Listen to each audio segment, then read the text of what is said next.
Prime Minister Manmohan Singh and his Pakistani counterpart Yusuf Raza Gilani's meet at the sidelines of the SAARC summit in Maldives.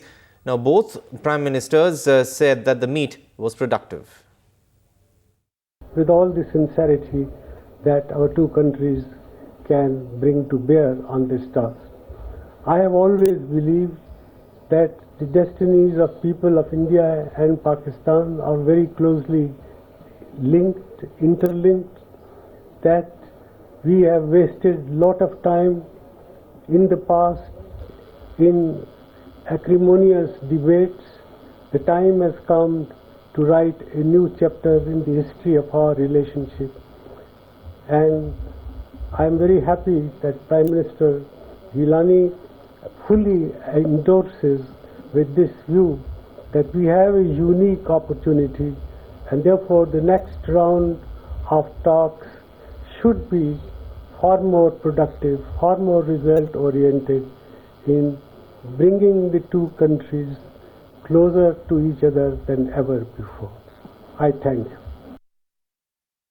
Dr. Manmohan Singh, and we had the earlier meeting in Thimphu, and we decided to resume dialogues, and we are moving in a positive direction. Our two foreign ministers, they have met. Our interior ministers, they have met. Our commerce ministers, they have met. Interior secretaries and Secretary of Defense, they've also met each other. And we had been meeting the Prime Minister and myself on the sidelines several times. And we have discussed all issues concerning India and Pakistan.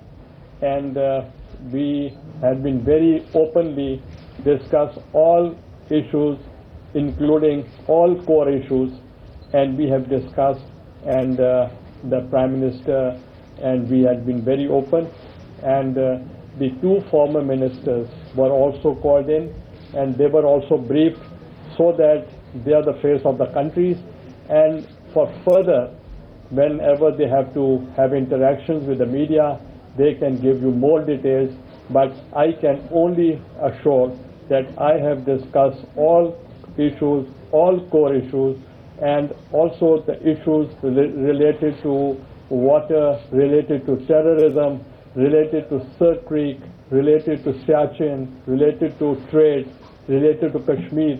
We have discussed all core issues, and the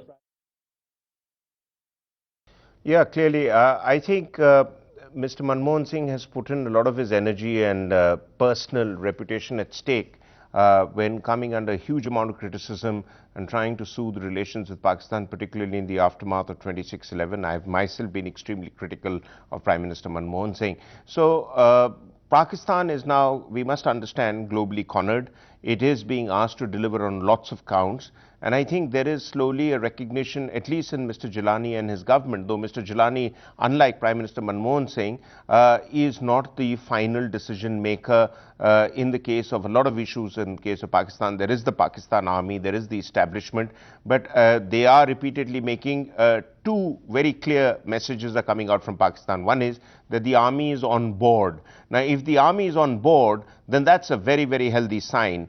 And therefore, Mr. Gilani could be possibly looking at delivering on many of his promises. But remember, you know, I personally attended the SAARC summit 15 years ago as a correspondent at the same place in Maldives when Mr. Gujral and Nawaz Sharif were prime ministers. The same sort of promises were made, and 15 years later, we are still where we are.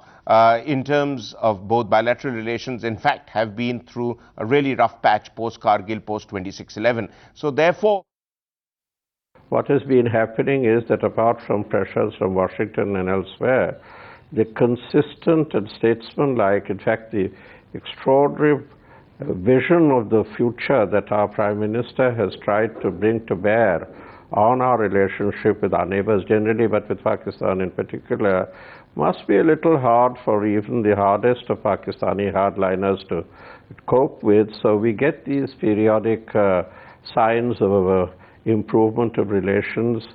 I'm afraid I've seen this for over 60 years, and I'm yet to be convinced that there is a genuine change on the other side. I think that it's a very constructive statement, because both the Prime Minister has shown some kind of resilience to go ahead. I appreciate when the Prime Minister Manmohan Singh said that we have to write a new chapter in our history now. And I think the time is ripe for that. Prime Minister Gilani equally seems committed for it. And the last 3-4 weeks developments also support it. So I'm very much confident that if these two prime ministers having this kind of the constructive mindset, positive thinking, optimistic viewpoint about their agendas to be fulfilled, certainly there will be a good news for the peace lovers.